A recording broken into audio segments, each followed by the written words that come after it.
Denise Roche. Thank you, Mr. Chair. I want to talk into part 3 of the bill, and in particular the supplementary order paper from Clayton Mitchell, which I thoroughly agree with and the Greens will be supporting. The reason we'll be supporting it, Sarah, is that earlier in a different part of the debate, the Minister talked about mutual obligations and mutuality between employer and employee. And one of the concerns that we see arising around the casual workforce is the overuse of casuals and the undercutting of permanent paid staff in the workplace because casuals are being used. And that was the concern with 0 hours as well before we eliminated them tonight. So the effect of this supplementary order paper would be that anybody who is employed as a casual would actually have a loading on top of around 19%.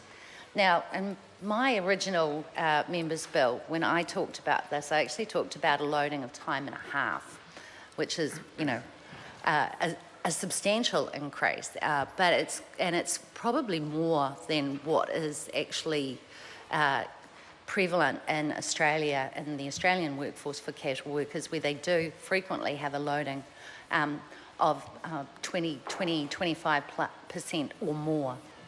Now, Clayton Mitchell's SOP actually says if you're a casual, you don't get bereavement leave, you don't get holiday pay, you don't get sick pay, you don't get KiwiSaver. There's a whole range of rights that other workers get that is basically stripped away from these workers, which essentially puts them into a cheaper category of work, which is another incentive, if you like, for employers who may be unscrupulous to be able to, or to want to overuse those casual workers.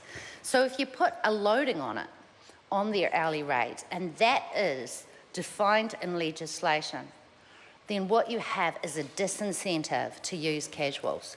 And I think, Mr. Chair, if we are looking at wanting to create a society where everybody gets a fair go, where people can earn enough to live on, then we need to be looking at the hours of work and how those hours of work for ordinary working New Zealanders, how they play out.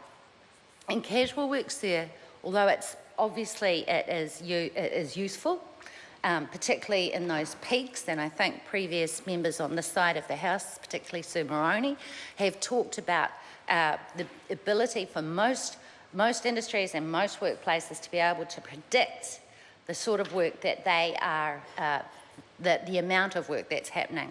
And so you can top that up with casual workers. And that's been standard practice for decades and decades. What we have now, though, is a situation where the overuse of casuals can actually undermine and does undermine permanent employment. And the casual workers themselves are worse off than any other worker.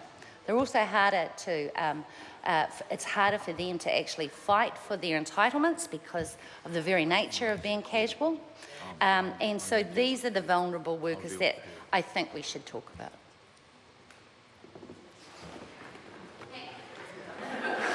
Great speech. The question is that the Minister's amendments to Part 3